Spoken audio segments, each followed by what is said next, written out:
شهر رمضان الذي أنزل فيه القرآن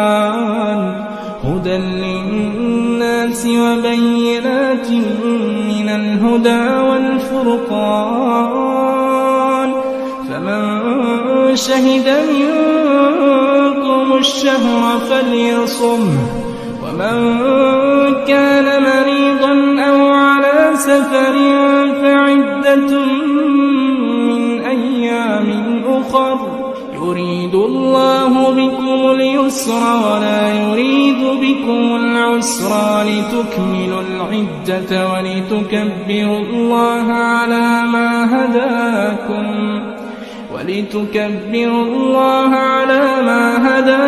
ولعلكم تشكرون. بسم اللہ الرحمن الرحیم نحمده ونصلی علی رسوله الکریم اما بعد ونعوذ باللہ من الشیطان الرجیم بسم اللہ الرحمن الرحیم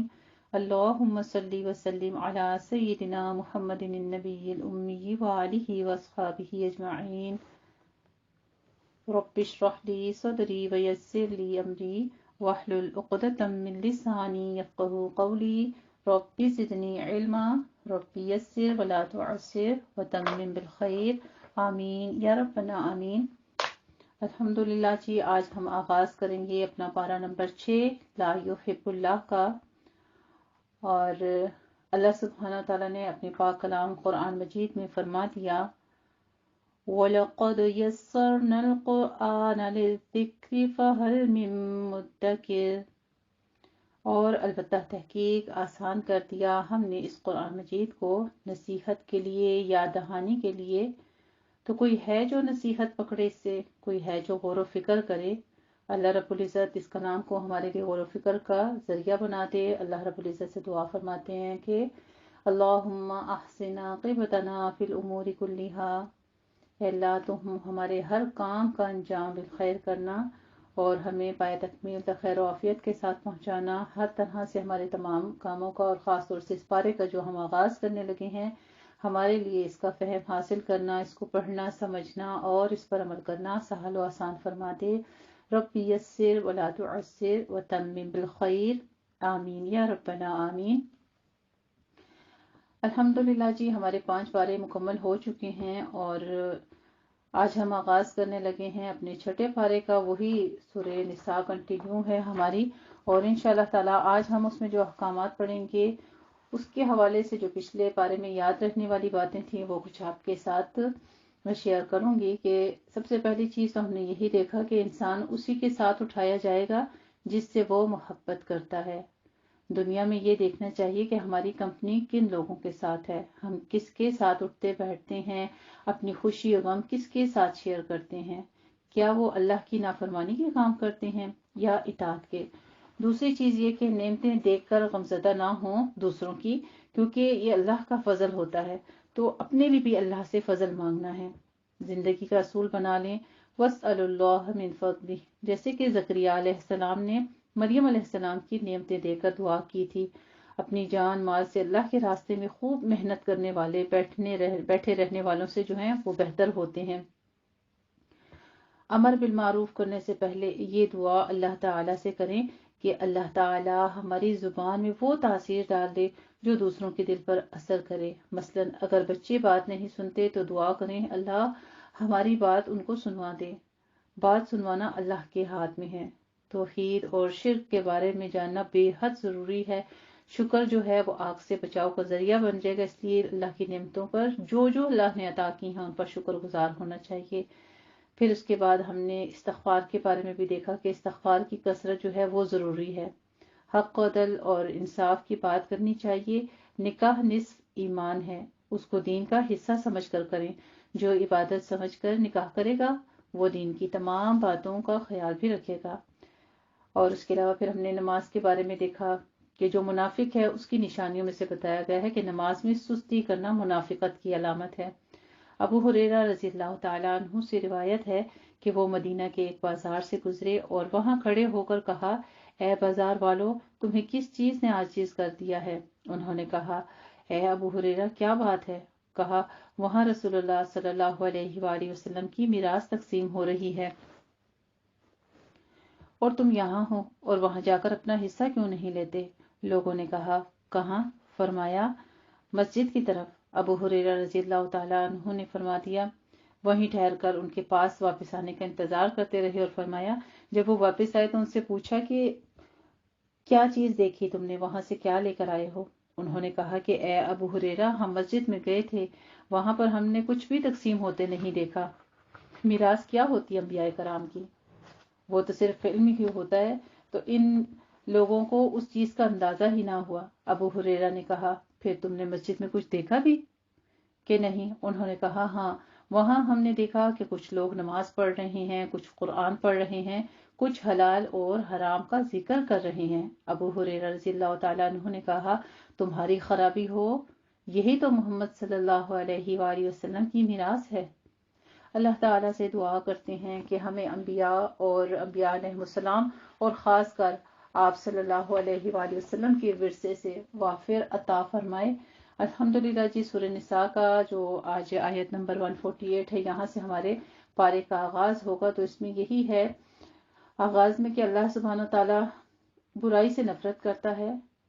خواہ سوچ ہو، قول ہو یا عمل کی بات ہو۔ یہاں خاص طور پر زبان سے بری بات کا اعلان کرنا اللہ تعالیٰ کو ناپسند ہے۔ مظلوم اپنے اوپر ہونے والا ظلم بتا سکتا ہے، اس بات کی اجازت دی گئی ہے۔ صاحب حق کو بات کہنے کی اجازت ہے۔ حضرت ابو ہریرہ رضی اللہ تعالیٰ عنہ سے مروی ہے کہ ایک شخص نبی کریم صلی اللہ علیہ وآلہ وسلم سے اپنے قرض کا تقاضا کرنے آیا اور سخت گفتگو کرنے لگا۔ صحابہ غصے سے اس کی طرف بڑھے، لیکن رسول اللہ صلی اللہ علیہ وآلہ وسلم نے فرمایا اسے چھوڑ دو، کیونکہ صاحب حق کہنے کا حق رکھتا ہے۔ پھر آپ صلی اللہ علیہ وآلہ وسلم نے فرمایا اس کے قرض والے جانور کی عمر کا ایک جانور اس کو دے دو۔ صحابہ کرام رضی اللہ تعالیٰ عنہم نے عرض کیا یا رسول اللہ صلی اللہ علیہ وآلہ وسلم، اس سے زیادہ عمر کا جانور تو موجود ہے لیکن اس جیسا نہیں، یعنی جو اس سے لیا گیا تھا۔ آپ نے فرمایا وہ زیادہ ہی دے دو، کیونکہ سب سے اچھا آدمی وہ ہے جو دوسروں کا حق پوری طرح ادا کرے۔ تو پتہ چلا کہ اللہ سبحانہ تعالیٰ کو بری باتیں کرنا ناپسند ہے، ٹھیک ہے، لیکن اس بات کی رخصت ہے کہ ظالم کے خلاف آواز اٹھائی جائے، اپنے ظلم کا جو ہے اس کے اوپر ہونے والے ظلم کا وہ اظہار کر سکتا ہے، اس چیز کے بارے میں اجازت دی گئی ہے۔ الحمدللہ جی، جو پارے کے آغاز میں ہمارے کچھ مضامین آ رہے ہیں، اس پورے پارے میں اس کا خلاصہ طور پہ آپ کو بیان کروں گی تاکہ آپ کو پورے پارے کو سمجھنے میں اور اس میں جو اللہ سبحانہ تعالیٰ کے احکامات ہیں ان کا فہم اچھے طریقے سے حاصل کرنا جو ہے وہ نصیبوں میں ہو۔ پارہ نمبر 6 کے پہلے رکوع میں مسلمانوں کو ایک بہت بلند درجہ کی اخلاقی تعلیم دی گئی ہے۔ منافقین اور یہودی اور مشرکین مسلمانوں کے راستے میں روڑے اٹکانے اور ان کو ستانے میں تلے بیٹھے تھے۔ ان حالات میں مسلمانوں میں غصے اور نفرت کے جذبات کا پیدا ہونا قدرتی بات تھا۔ یہاں اللہ سبحانہ تعالیٰ نے ان کی بدگوئی یا عیب اور برائی کو ظاہر کرنا پسند نہیں فرمایا، جس سے جماعتی زندگی اور معاشرے میں انتشار پیدا ہونے اور مزید برائی کے پھیلنے کا امکان ہے۔ اللہ تعالیٰ نے تعین کے ساتھ اشخاص کی برائی کے اظہار کا حق صرف مظلوم کو دیا ہے کہ وہ ظالم کے خلاف زبان کھولے اور اس کی برائیوں کا اعلان کرے۔ تو جہاں تک نیکی کا تعلق ہے، اس کا ظاہر کرنا بھی اور چھپانا بھی ہر آدمی کو اختیار ہے کہ وہ دوسروں کے عیب جو ہیں وہ تو نہ بیان کرے، اپنی زبان کو اختیار میں رکھے، کسی طرح سے اپنے زبان سے کوئی ایسے الفاظ نہ کہے جو نازیبا ہوں، اور دوسروں کو ترغیب ہوگی اس بات سے بھی، اگر وہ نیکی کی بات پھیلائے گا دوسرے بھی اس طرف آمادہ ہوں گے۔ اس کے بعد یہ ہے کہ اہل کتاب کو یہ دعویٰ کیا ہم کو عذاب نہیں ہوگا، ہمیں ہمارے رسول بچا لیں گے، محض یہ ان کا دھوکہ ہے، یعنی کوئی کسی کے کام نہیں آئے گا۔ اسی طرح نبی آخر الزمان صلی اللہ علیہ وآلہ وسلم کو قیامت تک کے لیے اپنا رسول بنا کر بھیجا گیا ہے اور ان کو قرآن عطا کیا گیا ہے۔ جو لوگ حضور کو اپنا رسول نہ مانیں گے ان کے لیے قرآن کا یہ فیصلہ ہے کہ اللہ اور پہلے نبیوں کا ماننا ان کے کچھ کام نہ آئے گا۔ تمام رسولوں کو یکساں ماننا ہی ایمان یافتہ کہلانے کا حقدار ہے، کیونکہ تمام انبیاء کرام کا دین ایک ہی ہے۔ شرائع ہر زمانے کے لحاظ سے الگ الگ تھیں، لیکن ایمان کے تقاضے پورے کرنے سے قبل ایمان باللہ، ایمان بالرسالت اور ایمان بالآخرت کا ہونا ضروری ہے، کیونکہ تمام دین کی بنیاد ہی 3 ستونوں پر ہے. کسی ایک کا انکار سب کا انکار ہے، کیونکہ ان سب کا آپس میں گہرا تعلق ہے. مین جو اس کے بیچ میں ہم ٹاپک پڑھیں گے وہ تو رکوع نمبر 22 یہاں سے آغاز ہوگا، یعنی چھٹے پارے کا جو پہلا رکوع آ رہا ہے سورہ نساء کا رکوع نمبر 22. اس کے آغاز میں ہم پڑھیں گے یہودیوں کے ماضی کے آئینے میں ان کے خلاف فرد و قرار کا، اور جو جرم کے ارتکاب وہ کیا کرتے تھے ان کے بارے میں پڑھیں گے انشاءاللہ تعالیٰ، جو کہ معاشرتی خرابیاں تھیں ان کے بیچ میں. انہوں نے حضرت عیسیٰ علیہ السلام کو قتل کرنے کی کوشش کی، لیکن اللہ تعالیٰ نے ان کو بچا لیا اور ان کو آسمان پر اٹھا لیا. اور اس طرح کے پورا جو واقعہ ہے، پھر ان کو جو لوگ علم کے پختہ رکھتے تھے اور ایمان یافتہ تھے ان کے بارے میں حضرت نبی کریم صلی اللہ علیہ وآلہ وسلم کا ذکر ہوگا کہ ان کو نازل کیا گیا، اور ان کی دلی تصدیق کے لیے نماز اور زکوٰۃ کا نماز قائم کرتے رہنے کا حکم ہے. پھر ہم پڑھیں گے اس میں وحدت دین کا اعلان اور حضرت نبی کریم صلی اللہ علیہ وآلہ وسلم کی رسالت کا اقرار رکوع نمبر 23 میں انشاءاللہ تعالی، جو کہ آخر رکوع میں ہمارا آتا ہے. اور اس کے ساتھ ہی سورہ نساء کا آخری رکوع جس میں حضرت مسیح علیہ السلام کا حقیقی مقام اور کلالہ کے ترکے کا تقسیم، یہ ہم پڑھیں گے انشاءاللہ تعالیٰ. تو اس رکوع میں یہ بیان ہو رہا ہے کہ حضرت مسیح علیہ السلام جن کو تم اللہ کا بیٹا بنا رہے ہو، اللہ کا بندہ بننا اپنے لیے فخر کا باعث سمجھتے ہیں، اور وہ کبھی بھی اس سے انحراف کرنے والے نہیں ہیں. یہ اسی طرح ہیں جیسے کہ اللہ کے بڑے بڑے فرشتے بھی ہیں، اس بات پر فخر کرتے ہیں کہ اللہ کی بندگی کی جائے. اور جو لوگ اللہ کی بندگی سے کتراتے ہیں اور اس کی عبادت کو اپنی ذلت سمجھتے ہیں، وہ اس بات کو یاد رکھیں کہ اللہ ایک دن تمام انسانوں کو اکٹھا کرے گا، اور پھر وہ اس دن جو لوگ ایمان یافتہ ہوں گے اور اچھے کام کرنے والے ہوں گے، وہ ان کے احکامات کی تکمیل کے اخلاص کے لحاظ سے اللہ سبحانہ تعالیٰ ان کو سعادت نصیب کرے گا. الحمدللہ جی، یہاں پہ سورت کے جو اینڈ ہوتا ہے ہمارا تکمیل ہوگی. تو آخری آیت میں سورہ نساء کی ابتدائی میراث کے احکام کا ضمنیہ ہے، اور بہت سے سوالات جن کا ابتدا میں تذکرہ گزر چکا ہے. ایک سوال کلالہ کے بارے میں تھا، اگر میت کے والدین ہوں نا اولاد مگر سگے یا سوتیلے بہن بھائی ہوں تو انہیں کیا حصہ ملے گا؟ سگے بھائیوں کو عربی میں آیانی کہتے ہیں، اور سوتیلے بھائیوں کو یعنی کہ جن کا باپ ایک ہو اور ماں جدا جدا ہو الاتی کہتے ہیں. اللہ سبحانہ وتعالیٰ یہاں ارشاد فرما رہے ہیں کہ اگر میت کے وارث آیانی یا الاتی بھائی بہن ہوں تو ان کو میراث اس طرح ملے گی. واضح ہے کہ سورت کے شروع میں کلالہ کا جو حکم تھا اس سے اخیافی بھائی بہن مراد ہیں، یعنی ماں ایک اور باپ مختلف ہوں. یہاں باقی 2 صورتوں کے لیے حکم دیا جا رہا ہے کہ اگر وارث کی فقط ایک بہن ہے تو اس کے مرنے والے بھائی کے مال سے آدھا حصہ ہوگا. دوسری بات یہ ہمیں بتائی جائے گی کہ اگر بہن مر گئی اور وارث فقط بھائی ہے تو بھائی کو بہن کا سارا حصہ مل جائے گا. تیسری بات یہ کہ اگر بھائی نے 2 یا 2 سے زیادہ بہنیں چھوڑی ہیں تو ان کو 2/3 مال ملے گا. اور چوتھا یہ کہ اگر بہت سے بھائی بہن ملیں جیسے کہ وارث تھے ان کے، تو سارا مال ان میں سے اس حساب سے تقسیم ہوگا کہ مرد کا ایک حصہ اور عورت کا آدھا حصہ. اللہ سبحانہ وتعالیٰ یہ احکامات کھول کر بیان کر رہے ہیں تاکہ لوگ راہ راست سے بھٹک نہ جائیں اور ان کو عمل کرنے سے آسانی ہو جائے. الحمدللہ جی، سورہ نساء نے ہمیں بہت سے معاشرتی مسائل جو ہیں وہ سمجھائے ہیں. اللہ رب العزت ہمیں اس کا فہم حاصل کرنے کی اور اس کے مطابق زندگیاں بسر کرنے کی توفیق عطا فرمائے، کیونکہ اس سے ہمارے بہت ہی زندگیاں آسان ہو جاتی ہیں اس کو سمجھنے کے بعد. آگے ہم انشاءاللہ تعالیٰ سورہ مائدہ کا آغاز کریں گے. یہ ہمارے پارے کا پہلا سیشن ہوگا انشاءاللہ تعالیٰ. تو ربع ہمارا سورہ مائدہ میں آ رہا ہے، لیکن میں اس سورت کے ساتھ ہی پہلے ربع کا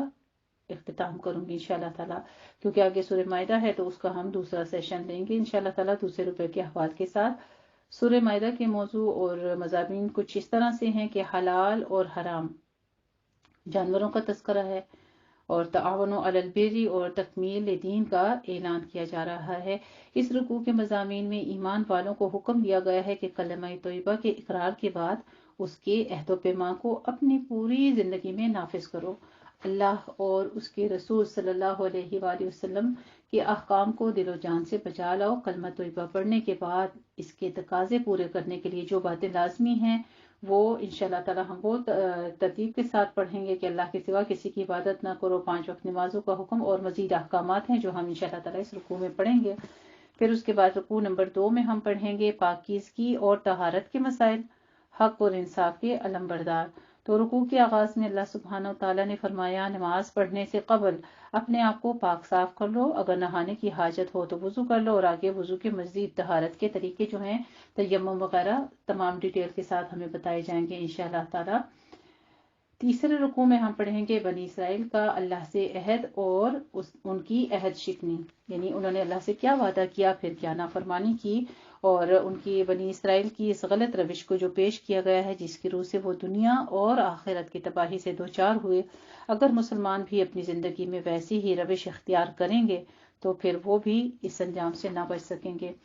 یہ گویا کہ آپ سورت پڑھتے وقت ہمیں کبھی بھی یہ نہیں سوچنا چاہیے کہ یہ جو واقعات ہیں اور یہ جو انجام ہیں یا جو کچھ اللہ سبحانہ تعالیٰ فرما رہے ہیں تو یہاں پہ ڈائریکٹ بنی اسرائیل کا حکم ہے، ان سے خطاب ہے، تو صرف ان کے لیے ہیں۔ یہ باتیں اپنے ذہن میں رکھیے گا کہ یہ سب عام و خاص کے ساتھ خطاب ہے، یعنی ہمیں اپنی طرف دیکھنا چاہیے کیا ہمارے اندر تو یہ عیب موجود نہیں ہے، اپنا موازنہ ساتھ ساتھ کرنا ہے بجائے دوسروں کی طرف نظر ثانی کرنے کے۔ پھر اس کے ساتھ ہی ہم رکوع نمبر 4 میں پڑھیں گے بنی اسرائیل کی بزدلی، کہ اس کا تذکرہ کیا جائے گا جو اس نے شام اور فلسطین کے علاقے میں داخل ہوتے وقت دکھائی تھی۔ رکوع کے آغاز میں فرمایا گیا کہ حضرت موسیٰ علیہ السلام نے اپنی قوم میں جہاد کا جذبہ بیدار کرنے کے لیے ان انعامات کا تذکرہ کیا جو اللہ سبحانہ تعالیٰ نے ان پر کیے تھے۔ ایک طرف حضرت ابراہیم علیہ السلام، حضرت اسحاق علیہ السلام اور حضرت یعقوب علیہ السلام جیسے عظیم الشان نبی ان کی قوم میں پیدا کیے، اور دوسری طرف حضرت یوسف علیہ السلام کے زمانے میں مصر کے اقتدار میں ان کو حصہ دار بنا دیا، تو ایک مدت تک وہ رہے اور ان کے اقتدار کا ذکر ہوگا انشاءاللہ تعالیٰ اس میں۔ پھر چوتھا رکوع جو ہے وہ بھی اسی تذکرے کے ساتھ یہاں پہ تکمیل ہوگا، اور پانچویں رکوع میں ہم پڑھیں گے حابیل اور قابیل کے واقعے سے سبق اور قتل نفس کی سزا۔ تو پہلی صورتوں میں خاص طور پر بنی اسرائیل کی تاریخی کردار کو واضح طور پر بیان کیا گیا ہے کہ وہ اپنے نبیوں کو ناحق قتل کرتے رہے اور دنگا فساد برپا کر کے اپنے ہی آدمیوں کو جلا وطن کرتے رہے۔ لڑائی، قتل، دنگا فساد، ان کی گھٹی ہوئی جو تھی وہ حرکتیں، یہ گھٹی ہوئی حرکتیں، نیچی حرکتیں، ان سب کا تذکرہ تھا، جبکہ ان کو دشمنوں سے جہاد کرنے کے لیے کہا جاتا تو وہ سرکشی کی بنا پر پیچھے ہٹ جاتے تھے۔ اب یہاں پہ حضرت آدم علیہ السلام کے 2 بیٹوں کا قصہ سنا کر ان کو سمجھایا جا رہا ہے کہ کسی بے گناہ کو اپنی خواہش کے لیے قتل کرنا اور ملک میں فساد پھیلانا بہت بڑے گناہ ہے۔ انشاءاللہ تعالی ہمیں یہاں پہ قتل کے بارے میں بتایا جائے گا، اور ہمارے لیے یہ ایک سبق آموز واقعہ ہے، اس کو کہانی کے طور پہ مت لینا آپ لوگ، یعنی سوچنا ہے کہ حضرت نبی کریم صلی اللہ علیہ وآلہ وسلم کا ارشاد ہے کہ 2 گناہ ایسے ہیں جس کا بدلہ آخرت سے پہلے دنیا میں بھی ملتا ہے، ایک تو کسی کا حق مارنا اور دوسرے رشتہ داروں کو ستانا، جس کو قطع رحمی کہتے ہیں، بہت بڑا گناہ ہے یہ۔ چھٹا رکوع ہم پڑھیں گے، اس میں پڑھیں گے انشاءاللہ تعالیٰ چوری کی سزا اور حق و انصاف پر مبنی فیصلے، مسلمانوں کی کیا رویہ بہتر ہے اور کن باتوں سے انہیں دور رہنا چاہیے، کس طرح اللہ اور اس کے رسول کی خوشنودی حاصل کی جا سکتی ہے، اللہ کا قرب کیسے حاصل کیا جا سکتا ہے۔ جو کوئی اللہ کی راہ میں ہمدن کوشاں رہے گا ہر حال میں وہ اس بات کا خیال رکھے گا کہ اس کے کوئی فعل ایسے سرزد نہ ہو جائے جس سے اللہ تعالیٰ اور اس کے رسول کی ناراضگی مول لینی پڑے، تو ایسا ہی آدمی کامیاب ہے اور وہ تمام مصائب اور علام سے بچا رہے گا اور پرمسرت زندگی گزارے گا۔ اور اس کے برعکس لوگ جو ہوتے ہیں ان کی زندگی کیسے ہوگی وہ بھی بیان کی گئی ہے، کیونکہ یہاں پر ہمیں انشاءاللہ تعالیٰ جو چوری کے بارے میں احکامات بتائے جا رہے ہیں اس کے بارے میں حضرت نبی کریم صلی اللہ علیہ وآلہ وسلم کے ارشاد کے مطابق پہلی چوری پر سیدھا ہاتھ کاٹا جائے گا، نیز پھل اور ترکاری کی چوری میں، کھانے وغیرہ اور حقیر چیزوں کی چوری میں ہاتھ نہیں کاٹا جائے گا۔ اسی طرح اور بہت سے احکام ہیں جن کا خیال رکھنا ضروری ہے۔ تو سزائیں کس لیے دی جاتی ہیں؟ تاکہ معاشرے کا نکھار ہو، معاشرے میں سے وہ برائیاں جس کی وجہ سے معاشرہ آلودہ ہوتا ہے اور بنی نوع انسانیت جو ہے وہ کسی قسم کی مشکلات میں پڑتی ہے، ان کا روک تھام کیا جائے۔ آگے ہم پڑھیں گے رکوع نمبر 7 میں اللہ کے حکم کے مطابق فیصلہ کرنے کے احکام۔ اس رکوع میں اللہ سبحانہ و تعالیٰ نے مسلمانوں کو متنبہ فرمایا ہے کہ تم یہودیوں کی طریقوں سے اجتناب کرنا اور ہر معاملے میں کتاب اللہ کے مطابق فیصلہ کرنا، جس میں کسی بڑے یا چھوٹے کی رعایت نہیں ہونی چاہیے اور نہ ہی کسی مال کے لالچ میں آنا چاہیے، فقط اللہ کا ڈر ہونا چاہیے، صاف اور سیدھی بات کی طرف اللہ کے حکموں کے مطابق فیصلے کرنے چاہیے۔ انشاءاللہ تعالیٰ یہاں پہ ہمیں احکامات فیصلہ کرنے کے اور ججمنٹ کے ہیں۔ یہ کس طرح کرنا چاہیے اللہ کے حکم کے مطابق۔ پھر ہم 8ویں رکوع میں یہود و نصارہ سے دوستی کے نفاق کے علامت کیا کیا ہوتی ہے وہ پڑھیں گے۔ اس رکوع میں مسلمانوں کو متنبہ کیا جا رہا ہے کہ یہود و نصارہ کو اپنا دوست مت بناؤ، اور جو کوئی ان کو اپنا دوست بنائے گا وہ انہی میں سے ہوگا جو منافق ہیں۔ ان کو اس بات کا خوف ہے کہ اگر اب یہود و نصارہ سے بگاڑ پیدا کر لیں گے تو کل اگر ان کا پلہ بھاری ہو گیا تو کیا ہوگا۔ اس کی بجائے مسلمان جو ہیں وہ یہی سوچتے ہیں کہ ہم غالب ہوں گے اور ہمیں فتح نصیب ہوگی۔ تو یہاں پہ اللہ سبحانہ تعالیٰ فرماتے ہیں مسلمانوں اللہ تمہارا دوست اور مددگار ہے اور اللہ کا رسول بھی، اور جو نماز قائم کرتے ہیں، زکوٰۃ دیتے ہیں اور اللہ کی مدد پر ہی بھروسہ رکھتے ہیں تو وہی کامیاب ہیں۔ انشاءاللہ تعالیٰ مومنوں کے بارے میں کچھ مزید احکامات ہیں کہ مومن کبھی بھی مغلوب نہیں ہوں گے۔ یہود و نصارہ کے مزید برے خصال جو ہیں وہ ہم پڑھیں گے رکوع نمبر 9 میں۔ گزشتہ رکوع میں یہ حکم دیا گیا تھا کہ یہود و نصارہ کو دوست مت بناؤ، اور اس رکوع کی ابتدائی 2 آیات میں بھی یہی حکم ہے، لیکن جب اضافہ ہوتا ہے آگے صورت کا تو پھر اس میں کافر اور مشرکین کو بھی شامل کر دیا گیا ہے، پھر ان کا تذکرہ آئے گا انشاءاللہ تعالی۔ آگے پھر ہمارے پاس یہود کی گستاخیوں کا کچھ ذکر آئے گا کہ وہ شاعر اللہ کی کس طرح سے تمسخر اڑاتے تھے اور اللہ تعالیٰ کی شان میں کس طرح گستاخیاں کرتے تھے، نعوذ باللہ۔ پھر ہم پڑھیں گے رکوع نمبر 10 میں دعوت اللہ اور اللہ اہل کتاب کے مشرکانہ عقائد کے بارے میں۔ یہ جو مشرکانہ عقائد ہیں ان کو آپ نے ذرا دھیان کے ساتھ کوٹ کرنا ہے، کیونکہ ہمارے معاشرے میں شرک بہت عام ہے، ہمارے ارد گرد بہت سارے لوگ ایسے پائے جاتے ہیں جو اس چیز کا ارتکاب کرتے ہیں، تو لازمی دھیان کے ساتھ ان آیات کو آپ نے کوٹ کرنا ہے۔ رکوع نمبر 10 میں آئیں گے انشاءاللہ تعالی۔ آیت نمبر 67 میں اس وقت کے سخت ترین اور آزمائش و ابتلا کے حالات میں اللہ کی طرف سے حضرت نبی کریم صلی اللہ علیہ وآلہ وسلم کو ارشاد ہو رہا ہے کہ تمہارے رب کی طرف سے جو کچھ نازل ہوا ہے اس کو پورا پورا لوگوں تک پہنچا دو، زبانی بھی اور عمل سے بھی۔ اگر دعوت اللہ کا یہ کام نہ ہو سکا تو کہا جائے گا کہ یہ فریضہ پیغام حق ادا نہ ہو سکا۔ اس کے بعد اس کو کرنے کے کچھ طریقے اور کچھ عقائد جو ہیں وہ بتائے گئے ہیں عیسائیوں کے، اور ساتھ میں پھر رکوع نمبر 11 ہوگا ہمارا جو کہ اس پارے کا سورہ المائدہ کا آخری رکوع ہوگا۔ تو یہاں پہ ہم یہود و نصارہ پر اللہ نے لعنت فرمائی، فریضہ حق ادا نہ کرنے کی سزا بتائی ہے۔ گزشتہ رکوع میں یہود و نصارہ کو نصیحت کی گئی تھی کہ وہ دین میں ایسی باتیں شامل نہ کریں جو اس میں نہیں ہیں، جو فی الاصل بت پرستوں اور بے دین لوگوں سے کی گئی ہیں۔ اس رکوع کی آیت نمبر 78-79 میں یہود کو ڈرایا جا رہا ہے کہ تمہاری بری عادات کی وجہ سے 2 بڑے مرتبے کے رسول حضرت داؤد علیہ السلام اور حضرت عیسیٰ علیہ السلام تمہیں ملعون قرار دے چکے ہیں۔ اگر اس لعنت سے نکلنا ہے تو اسلام قبول کر لو، ورنہ تمہارے لیے اس کا نتیجہ برا ہوگا۔ لعنت کی 3 وجوہ بھی بیان کی گئی ہیں۔ نمبر 1 تو یہ کہ ان کی پوری زندگی گناہوں سے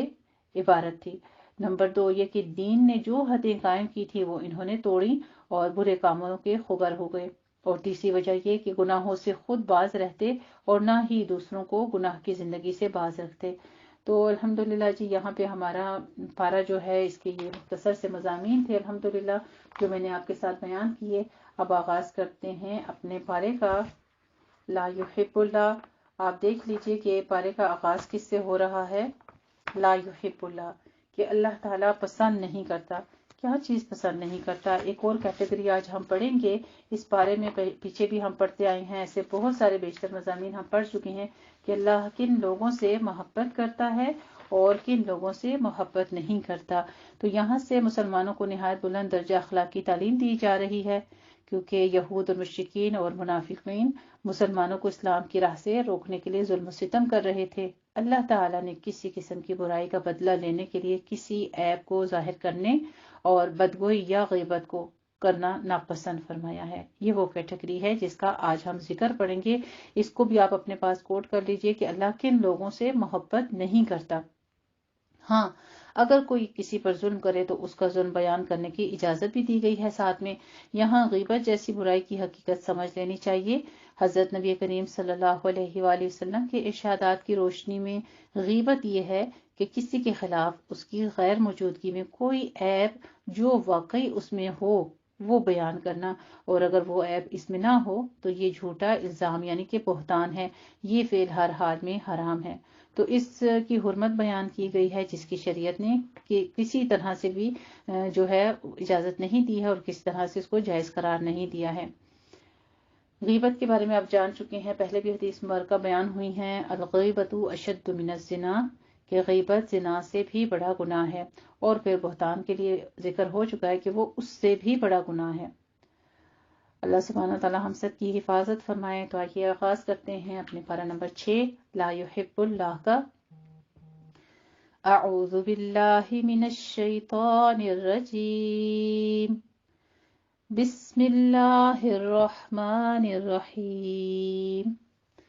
لا يحب اللہ الجہر بالسوء من القول الا من ظلم وَكَانَ اللَّهُ سَمِيعًا عَلِيمًا إِن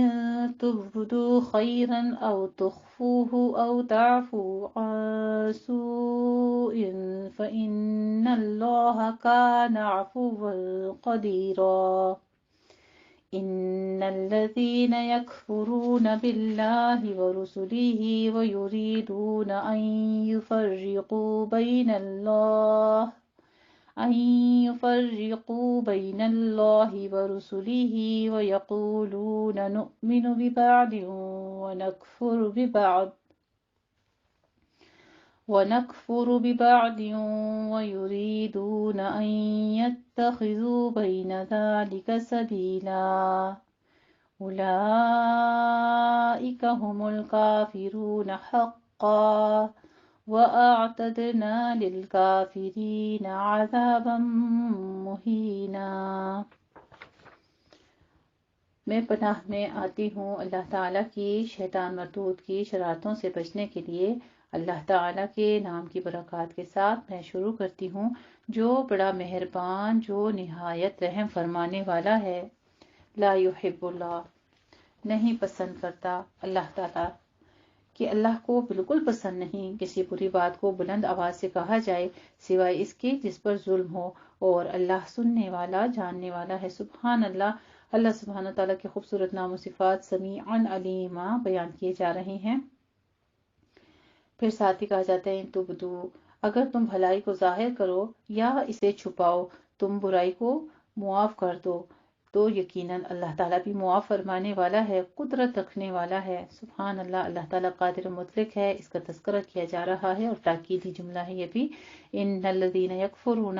یقیناً وہ لوگ جو کفر کرتے ہیں اللہ اور اس کے رسولوں کا، اور وہ چاہتے ہیں کہ تفریق کر دیں اور اس کے رسولوں کے درمیان، اور وہ کہتے ہیں کہ ہم کچھ کو مانیں گے اور کچھ کو نہیں مانیں گے، وہ چاہتے ہیں کہ ان کے درمیان ایک ایسا راستہ نکال لیں، یہی لوگ حقیقت میں پکے کافر ہیں، اور ہم نے ان کافروں کے لیے بڑا اہانت آمیز عذاب تیار کر رکھا ہے۔ والذین آمنوا باللہ ورسلہ، اور جو لوگ ایمان رکھتے ہیں اللہ اور اس کے رسولوں پر، اور انہوں نے ان میں سے کسی کے درمیان کوئی تفریق نہیں کی، یہ وہ لوگ ہیں کہ جنہیں اللہ ان کے اجر عطا فرمائے گا۔ وَكَانَ اللَّهُ غَفُورًا رَحِيمًا۔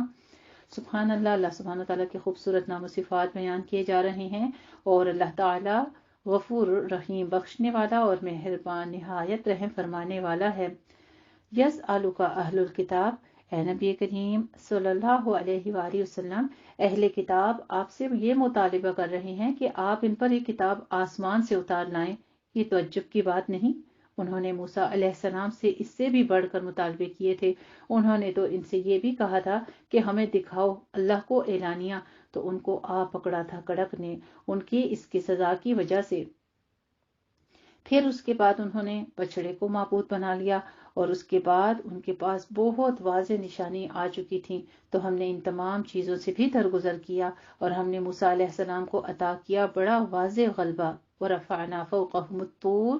اور ہم نے ان کے سروں پر معلق کر دیا تھا کوہ طور کو، یعنی طور پہاڑی کو، جبکہ ان سے عہد لیا جا رہا تھا، اور ہم نے ان سے کہا کہ دروازے میں داخل ہو جھک کر، اور ہم نے ان سے یہ بھی کہا تھا کہ سبت کے دن یعنی ہفتے کے دن قانون جو نافذ کیا گیا اس حد سے تجاوز نہ کرنا، اور ہم نے ان سے ان تمام باتوں کے بارے میں بڑے گاڑھے قول و قرار لیے تھے، تو انہوں نے جو اپنے اس میثاق کو توڑ ڈالا،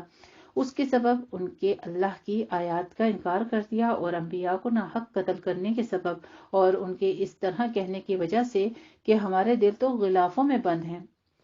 یعنی انسان رضائی ڈال لیتا ہے، کوئی غلاف چڑھاتے ہیں ہم کسی چیز کے اوپر، تکیہ وغیرہ دیکھ لیں آپ، کسی چیز کے اوپر جب غلاف چڑھا دیتے ہیں تو کیا ہوتا ہے، وہ اس کے اندر بند ہو جاتا ہے نا۔ ان کے کہنے کا مقصد یہ تھا کہ بس ہم تو اس کے اندر جو ہمارے پرانے عقیدے ہیں ہم تو بس اس کے اندر بند ہو چکے ہیں، اب ہم باہر کی کوئی ہوا، کوئی نیا حکم لینے کے لیے تیار ہی نہیں ہے۔ تو انہوں نے کہا کہ ہمارے دل تو غلافوں میں بند ہیں، بلکہ حقیقت یہ ہے کہ اللہ نے ان کے دلوں پر مہر کر دی ہے۔ کس چیز کی مہر؟ مہر جباریت لگا دی ان کے کفر کے باعث۔ دیکھیں یہ جو دلوں کی سختی ہے جب ہم عمل نہیں کرتے کسی بات پہ، تو یہ کس وجہ سے ہوتی ہے، اس کی وجہ بتا دی گئی ہے کہ انسان کے اندر جو انکار ہوتا ہے نا، نہ ماننے کا جو اسٹیمنا ہوتا ہے اس کے اندر، اس کی وجہ سے ان کو عمل کی توفیق ہی نہیں ملتی، نہ ان کے اندر علم کی بات اترتی ہے۔ بس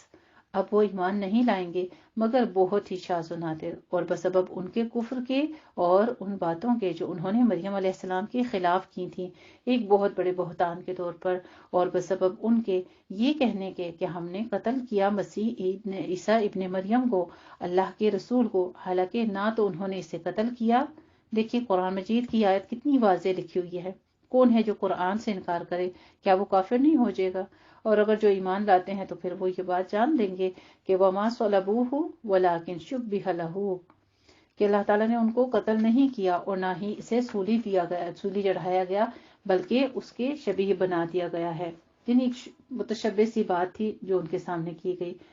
اور جو لوگ اس کے بارے میں اختلاف میں پڑے ہوئے ہیں وہ یقیناً شکوک و شبہات میں ہیں، ان کے پاس اس زمن میں کوئی علم نہیں ہے سوائے اس کے کہ وہ گمان کی پیروی کر رہے ہیں، یعنی جھوٹے خیالات تصورات کی زندگی ہے بس جو انہوں نے اپنا لی ہے، اور یہ بات یقینی ہے کہ انہوں نے اسے قتل نہیں کیا۔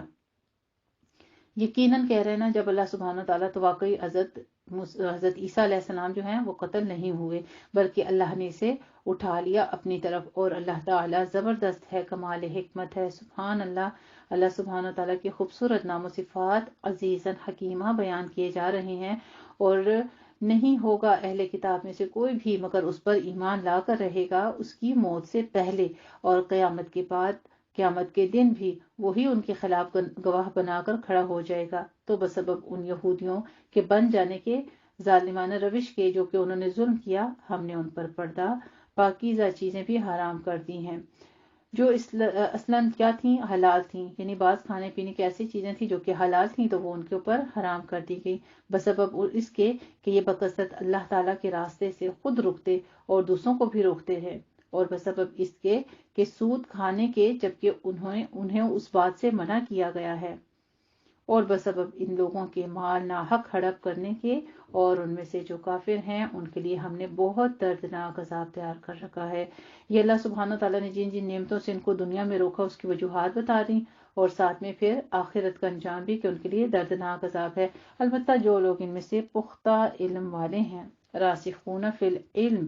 لیکن جو پختہ علم والے ہیں اور اہل ایمان ہیں وہ ایمان رکھتے ہیں اس پر جو اے نبی کریم صلی اللہ علیہ وآلہ وسلم آپ پر نازل کیا گیا ہے، اور اس پر بھی جو آپ سے پہلے نازل کیا گیا تھا، اور وہ نماز قائم کرنے والے ہیں، اور وہ زکوٰۃ ادا کرنے والے ہیں، اور وہ ایمان رکھنے والے ہیں اللہ پر بھی اور یوم آخرت پر بھی، یہ وہ لوگ ہیں جنہیں ہم ضرور اجر عظیم عطا فرمائیں گے۔ وہی بات آئی، پہلے پارے میں ہم نے تذکرہ پڑھا، سورہ بقرہ سے آغاز ہوا، سورہ فاتحہ سے آغاز ہوا ہمارے قرآن مجید کی پہلی سورت سے، انعمت علیہم، یہاں بھی ذکر وہی آ رہا ہے جن کو اجر عظیم عطا کیا جائے گا، وہی صفات ہم نے سورہ بقرہ میں الذین یقیمون الصلاۃ ومما رزقناہم پڑھا، اور یہاں پر بھی وہی لوگ، پھر وہاں پہ تذکرہ پڑھا اولئک هم المفلحون، یہاں بھی یہی تذکرہ کیا جا رہا ہے کہ انہیں ہم اجر عظیم، یعنی کہ وہی انعام یافتہ لوگ ہیں۔ اللہ سبحانہ و تعالیٰ سے دعا کرتے ہیں کہ ہمارا بھی انتخاب ایسے ہی لوگوں میں شمار فرماتے، آمین۔ وَأَوْحَيْنَا إِلَىٰ إِبْرَاهِيمَ وَإِسْمَاعِيلَ، اے نبی کریم صلی اللہ علیہ وآلہ وسلم، ہم نے آپ کی جانب بھی وحی کی ہے، جیسے ہم نے نوح علیہ السلام اور ان کے بعد بہت سے انبیاء پر وحی کی ہے، اور ہم نے ابراہیم علیہ السلام اور اسماعیل علیہ السلام اور اسحاق علیہ السلام اور یعقوب علیہ السلام اور ان کی اولاد کی طرف بھی وحی کی، اور عیسیٰ علیہ السلام، ایوب علیہ السلام، یونس علیہ السلام، ہارون علیہ السلام اور سلیمان علیہ السلام کی طرف بھی وحی کی، اور داؤد علیہ السلام کو ہم نے زبور جیسی کتاب عطا فرمائی، اور بھیجے وہ رسول جن کا ہم اس سے پہلے آپ صلی اللہ علیہ وآلہ وسلم کے سامنے تذکرہ کر چکے ہیں، اور ایسے رسول بھی جن کے حالات ہم نے آپ کے سامنے بیان نہیں کیے۔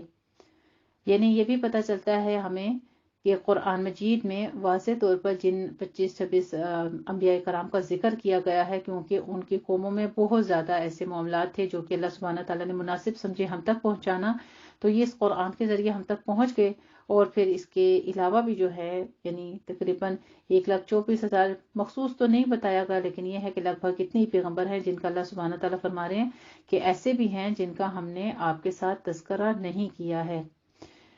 جن کے حالات ہم نے آپ کے سامنے بیان نہیں کیے۔ اور موسیٰ علیہ السلام سے تو کلام کیا اللہ نے، جیسے کلام کیا جاتا ہے، یعنی ڈائریکٹ باتیں کی جاتی ہیں جیسے۔ یہ رسول اللہ صلی اللہ علیہ وآلہ وسلم بھیجے گئے بشارت دینے والے اور خبردار کرنے والے بنا کر، تاکہ نہ رہ جائے لوگوں کے پاس اللہ کے مقابلے میں کوئی حجت، کوئی دلیل رسولوں کے آنے کے بعد۔ اور اللہ زبردست حکمت والا ہے، سبحان اللہ۔ اللہ سبحانہ تعالیٰ کے خوبصورت نام و صفات عزیزاً حکیمہ بیان کیے جا رہے ہیں۔ لیکن اللہ یشہد بما انزل الیک انزلہ بعلمہ، لیکن اللہ تعالیٰ گواہ ہے کہ جو کچھ اس نے نازل کیا ہے، اے نبی کریم صلی اللہ علیہ وآلہ وسلم، آپ کی طرف وہ اس نے نازل کیا ہے اپنے علم کے ساتھ، اور فرشتے بھی اس پر گواہ ہیں، اگرچہ اللہ اکیلا ہی گواہ ہونے کے اعتبار سے کافی ہے۔ بلا شبہ جن لوگوں نے کفر کیا اور اللہ کے راستے سے روکا، خود کو بھی اور دوسروں کو بھی، تو یقیناً وہ گمراہی میں بہت دور نکل گئے۔ ایسے ہی ہے نا، بعض لوگ ہمارے آس پاس بھی ایسے ہیں، خود بھی نماز نہیں پڑھتے، آپ کو بھی مشورہ دیں گے کہ آؤ پہلے شاپنگ چلے جاتے ہیں، پہلے بازار سے ہو آتے ہیں، بعد میں پڑھ لیں گے، آ کے شام کو پڑھ لیں گے۔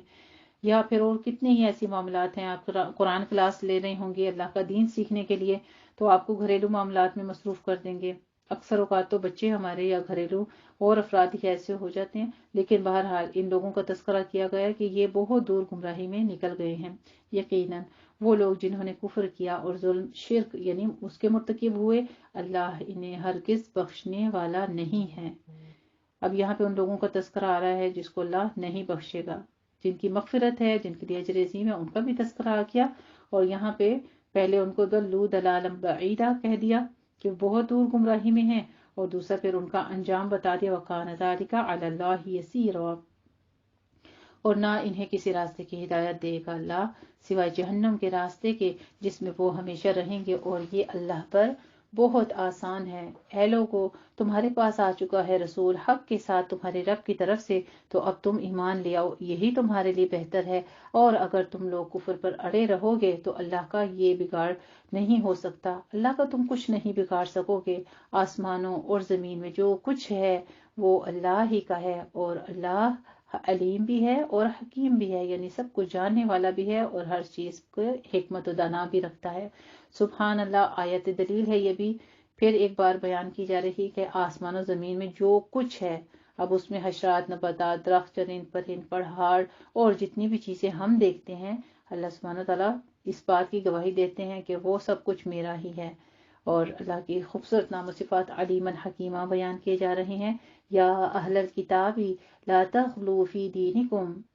اے اہل کتاب اپنے دین میں غلو یعنی کہ مبالغہ نہ کرو، اور اللہ کی طرف کوئی چیز منسوب نہ کرو سوائے اس کے جو حق ہو۔ دیکھو، مسیح علیہ السلام ابن مریم تو بس اللہ کے رسول تھے،